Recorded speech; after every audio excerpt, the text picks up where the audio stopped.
Hi everybody.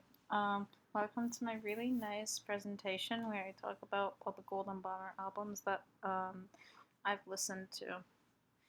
Uh, it's best to note that I only listen.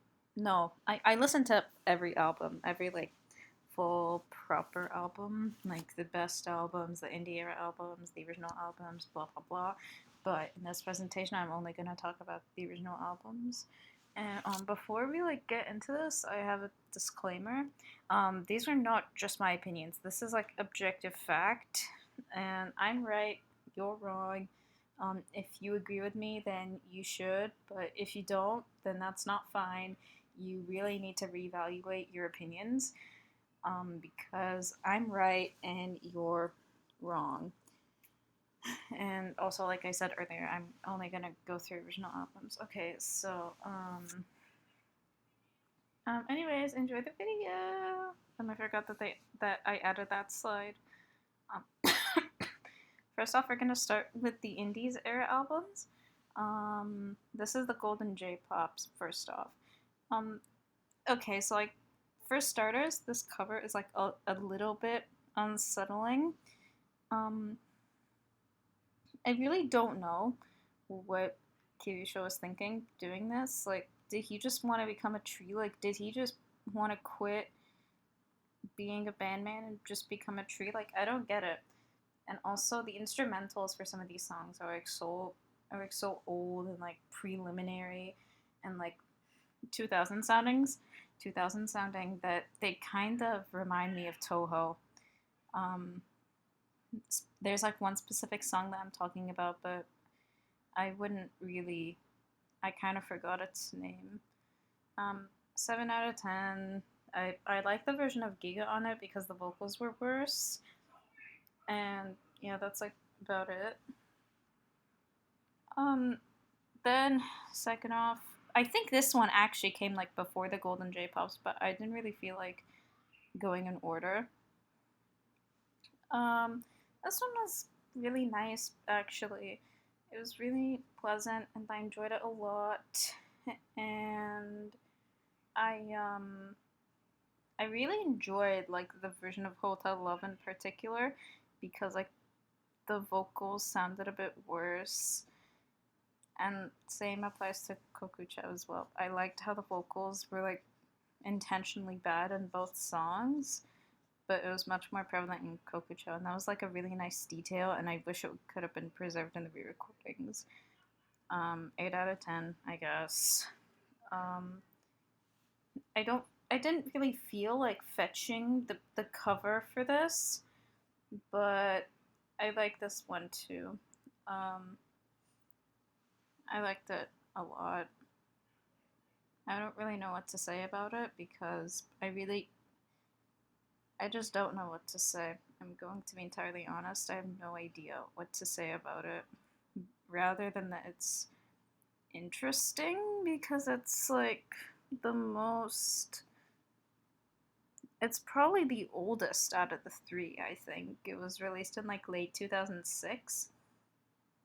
And then it was the Golden J Pops, I think. I don't really know the exact order, but I think this one was the earliest.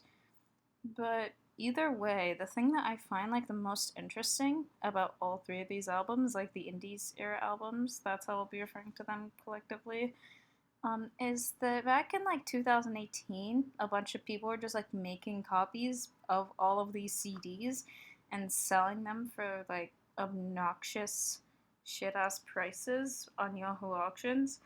And so Kirisho himself just kind of gave up and was like, okay, fine. By the way, I know that you guys are making really expensive bad listings of these CDs. So stop that. Here's the Google Drive with all of them. They're all in MP3 format though, so I guess that means the masters are lost, but I don't know. 8 out of 10 as well. I didn't really know what to do with the 10-point system. I kind of gave up on it later on. And then we have the actual mainline albums. Yay! This is the earliest out of all of them. it's mostly just like parodies of stuff. There's a parody of Gact, a parody of bees, B apostrophe Z. I don't know how to say their name, and I don't care for the band that much, I'm gonna be honest. And also Southern All Stars. Overall, it's just like 5 songs, but I really did like Another Melody. It was nice. Definitely very gacty.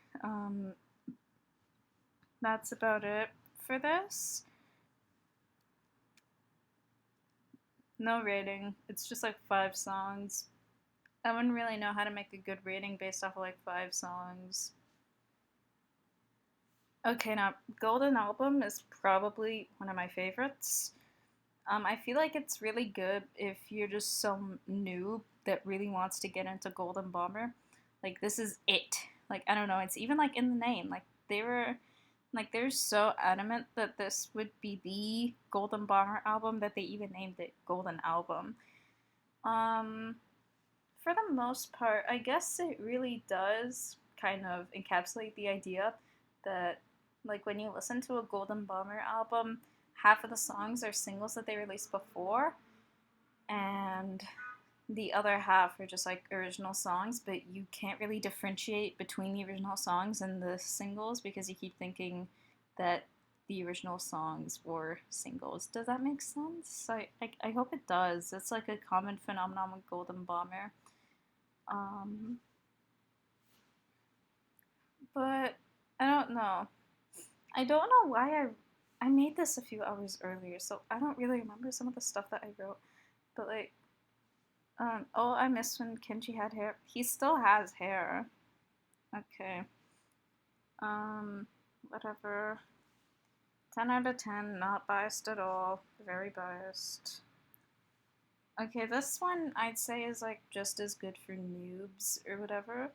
Now what I noticed is that most of the original songs on here are like really sad love songs, which I guess is like a common theme throughout Golden Bomber. Like it's kind of like going out and saying, "Oh, the sky's blue." But like who made him this fucking sad in 2013? Like genuinely, who made him so sad that he made an entire song with a title that translates to "It's Too Painful," and like and it's literally just about how painful love is. Like who made him this sad? Oh my god. Um Anyways, I think this one is like a close second as compared to like Golden Album. I don't know, I just liked it as well. Like it genuinely felt really unique and I really enjoyed like the whole feel of it.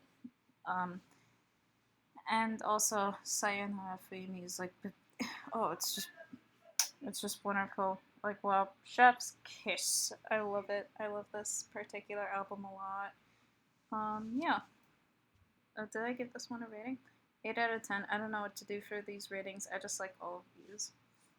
Yeah, I gave up after this particular album, I think. This was, yeah, this particular album is like pretty, it's much more highly acclaimed than I thought. Like, I would keep thinking that, like, this particular album was seen as bad by the fandom and that it was, like, the worst. But that didn't really seem to be the case. And, like, even for me, like, when I first listened to it, I genuinely liked some of the original songs. Like, I don't know that.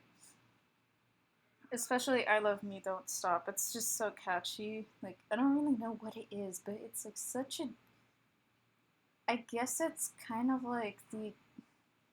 I don't know exactly what it reminds me of, but you guys know those like trance albums with the gears on them from like 2011 that only had like 5 uploads on YouTube? That's what they remind me of. Like you could just put it on one of those and it would fit right in. Like it would just fit.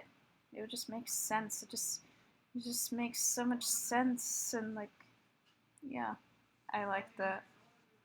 I kind of give I did give up. Okay, so like this particular album, well, I don't really know how to feel about it. I don't hate it, but at the same time, it's not like my personal favorite. Like, it's still good, but at the same time, it took me like a few re-listens to like think that it was good. Like, I remember when I first listened to it, I thought that it was like the worst thing on earth, but now I don't. I like it. I think it's fine. It's not the worst thing ever. It's not like the end. Um, it's really good and like I don't know. I like it. Um, and also like as I said in the presentation, like on the screen itself, I don't know what it is with him in these sad love songs. Like I don't know who just keeps making him sad every 2.5 years. I don't get it. Who makes shows so sad like every 2.5 years? Because it feels like every other album, there's a song that's like, oh, I tried dating a girl, but it didn't even work. I hate girls. Okay. Now this particular album is definitely on the more interesting side. Um, First off, I would like to say, Reiwa, wonderful song. I like how they apparently announced it like hours after the title came out. Like the title for the new um, era. I don't exactly know the proper term, so I won't go on. I'm sorry. But it was definitely on the same level as the previous album for me, but it didn't really take like that much re-listens to decide that I liked it. Um, There was this one song on it. I don't really remember the original title, but it was like, if you use this as your line BGM, you'll be popular. And the first 10 seconds were so abhorrent that I wanted to like turn the song off and immediately skip to the next one because like yeah, I can tell that you're trying to recreate American pop music. I guess it kind of worked because it definitely reminds me of like it gave me the same feeling that I felt when Yummy by Justin Bieber came out. I regret being there for that, but like no, it wasn't exactly yummy too. I remember being there when Sorry by Justin Bieber came out, I think, and I felt a kind of disgust that I don't think I've ever felt listening to a song, listening to those two particular Justin Bieber songs. Like it was so deep, like blech. And that kind of reflected when I listened to the Line BGM song, so I guess it kind of worked. I guess this band, just as good as it is at making good songs, they're also good at making bad songs that sound bad on purpose. Um, I also really liked, the song where Kenji sang. I don't know. It's so nice. It's so nice hearing his voice. He has like such a unique voice. Like I don't really know. It's unique. That's really like the only way I can describe it. Like you just have to listen to it for yourself. It's a really powerful and kind of masculine voice, but at the same time he I don't know how he manages to maintain like such a high pitch. Um yeah, that's about it. I guess. Album of the year. Album of the year. Literally changed Visual K forever. No uh no band will ever make their music the same again after listening to this album. Um should have won every single award ever. Album of the year 2023 onwards. Yeah.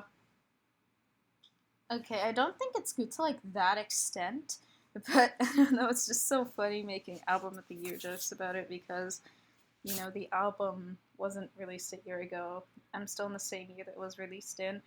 Um, the album started off really strong. Like, I don't know, it was just really nice throughout, but I will admit some of the singles were definitely a little bit better than the original songs, I guess. Sorry. Uh, um, but yeah, Metro Stress was a really funny song. I genuinely enjoyed the switch up. I don't know what it was about the little sickly medieval boys hunting for their lives, living in the forest parts, but I don't know, they were just really funny, and seeing the music video and like how overly exaggerated and like how overly exaggerated everything was. Um, I don't know. It's just funny. It's hilarious. It makes me giggle. Um, I don't even know what else to say rather than that. Like this album was genuinely so pleasant. Like it was one of the first. I think I was there when the previous album came out, but I remember definitely being there like when Yamacha Stress was first announced because at that time I was like starting to get back into Golden Bomber, and it was really nice like getting to listen to them again and like getting to see a song of theirs being released in real time. Like I genuinely think that getting to see one of your favorite bands make music like and you're there for it, like you see all the promos and whatnot. Like I don't know, I feel like that's just what makes music worth it. I feel like that's what makes like Golden Bomber worth it. And also probably the fact that I was kind of out of the loop during 2021. um yeah, truth is, I'm actually not done yet because I added a fun little bonus segment. Uh, a bonus segment where I cover. Okay, this isn't like the entirety of Shokyu's solo discography because he's released two other albums, like they're both cover albums released in 2020. But I'm just gonna assume that they're like region locked because I cannot find them on Spotify. Uh, Um, and also they're tagged under his name in Japanese, and yeah, I can't find that on Spotify. So I'm just gonna assume it's like a region lock thing. In which case, please unregion lock them. I really want to listen to the vanilla cover, to the cover of Gact, to the cover of Vanilla by Gact. Oh my god. I need to script these. Album of the year, even if it's not 2017 anymore. Um, okay, now I will admit, some of the songs on these are kind of subpar. Like it took me a few re-listens to be like, oh wow, there I like more of this album than I thought. That's crazy. I could not possibly believe that. Um, the last two songs though I got attached to, and they're my favorites off of the album. Um, like I don't know, they're all covers, but I don't really know who he's covering in this album. So they've always just registered to me as like totally original songs. Uh, Um, but regardless of that, I think I really like the whole pseudo 90s theme. Like it's like yeah, he's in the cover with his accurate to the 90s mullet and his accurate to the 90s CD player and his accurate to the 90s bleached pants and his accurate to the 90s lipstick. Um, uh, um, I really did like the last song though, even if it took a while to like listen to it because I kept skipping it. Uh, Um, although like for the past 2 or so days, uh, um, I went from listening to it only once to listening to it 33 times, which means that I listen to it like 15 times a day, which is concerning to say the least, and I'm probably going to listen to it again once I'm done with this. Uh, Um, but yeah, I don't know. This album was pleasant. I liked it. I definitely like a little bit more of the songs besides the last two tracks. And I really do hope that I can buy the CD plus DVD because I don't know, I want it for the DVD mainly. and also I guess so that I don't have to go onto Spotify on my computer every time I want to listen to it. Um, and then there's this Kyoshi-san. It was like, okay, this one's a little bit unique because compared to his previous album, these are all covers of songs that he wrote. Like he wrote every single song that he covered. Um, Nearly all of them, I think. There are like two or three exceptions, but like for example, America is when that was an entirely original song. Like it was a song that he made for his tour, and I think that you should listen to it. By the way, I think that everyone, like if you listen to this album, I really want you to listen to America, like America specifically. I'm not going to describe it any further, but it's it's just, I don't even know what to say. It's just beautiful. It's like a work of art. Okay, this is kind of sarcastic. It's just a song where the lyrics are just him saying America over and over for 4 minutes, and it even sounds like he's trying not to laugh at one point. But, but anyways, like for the most part, Love Days is a track that kind of strikes me off as interesting because he wrote it for a K-pop group. Like in 2011, like he wrote it for a K-pop group in 2011, which I think was like a few months before he made the K-pop version of Memeshi. Oh god, I know I'm gonna say that word horribly, but yeah, I just find it so interesting that he wrote every single song on these. It's it's cool to see that he's done like this much work outside of Golden Bomber, and yeah, I guess that's what makes this particular album kind of unique. And I think my favorite song out of it was probably Bad Ending. Like I don't know, the beginning, the intro to Bad Ending reminded me of Donut by Twice. Get this man on the next winter themed Japanese Twice single, okay? Just saying, just a thought. Okay, thanks for watching. I don't know if I'm gonna cover the. Yeah, pretty much just what it says. I don't know if I'm gonna make like a separate video where I talk about the EPs or the singles or whatever, but I think this is good enough, and I hope that you enjoyed this video. And also, most of this wasn't scripted, so everything that I said, I kind of just came up with on the spot, and I don't think I'm doing that again. This was horrible. I think I need to write a script for myself. Anyways, that's it. That's the end of the presentation.